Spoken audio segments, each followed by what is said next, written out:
Talking about storm surge. Jen Titus, you with us? Yeah, Frank, that's really the story up here right now. Take a look. This is what we're seeing on many of the roads around here is that storm surge. You can't even see some of these roads. I'm taking a look way back at the road back here, and I don't even see any sort of gravel or anything. All I see is water. You can see kind of how deep it is. There's a fire hydrant that you can't see the bottom there. It's to the top of the guardrail there. I just spoke to a gentleman who lives in the mobile home community right there behind me. He says right now the water is at his second step, you said? At his second step.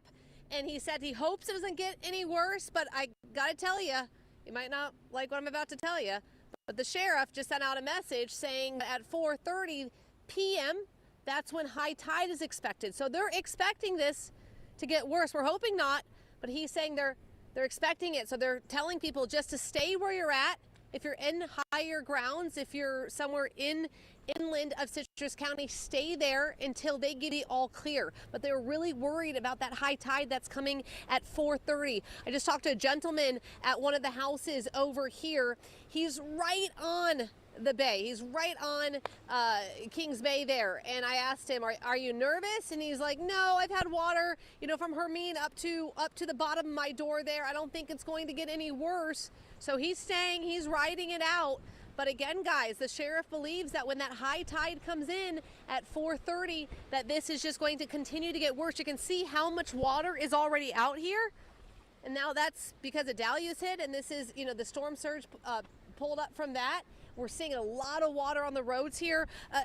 Caitlin, you asked a little earlier about power outages. We have seen linemen line up, and we have seen power trucks make their way down through some of these communities, because some of these communities that are seeing a lot more of this water, they are having their power out. So we do have linemen that are out working. That's the good news. Also, because wind gusts aren't high here anymore, we do see law enforcement. We've seen first responders out here on the roads. We know there's an electrical fire out in Beverly Hills they were working, and now lots of deputies are out here blocking off the roads. So they are busy, and they don't want to get busier. So they're please asking anybody to just stay off of these roads. That driving in these roads that can put you in danger, can put first responders in danger, and then these homes that literally have water right there up to their doors that can just push that water into their homes, and they do not want this. I just talked to this gentleman here. He says, I hope it stays where it's at and that it just recedes, and that's what everybody is hoping here.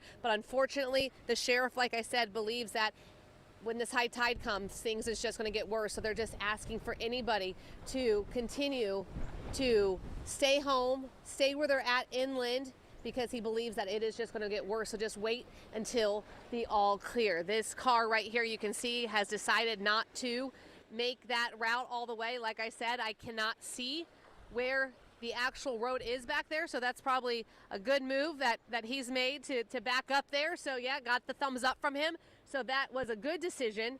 He's going to get to some higher grounds, not driving this flood water, guys. And that's really the situation we're watching here, Frank and Caitlin, is just this storm surge, waiting to see how high it is going to get when high tide does decide to turn around, don't drown, right again there. Around 4 p.m.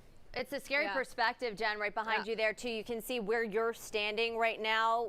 Where does the water come up to on not even your ankles, right? But behind you there, how quickly that dips to, a foot of water, if not higher. Look, you can't even see the bottom of the guardrail there. It's really like the middle of the guardrail and the fire hydrant there. You can't see the bottom of there, so you can just see how much water has kind of accumulated right here in the middle of these streets and these roads, and just how close it is to those doors there. And we're just hoping that it doesn't get worse. Yeah, deceptively deep in the area.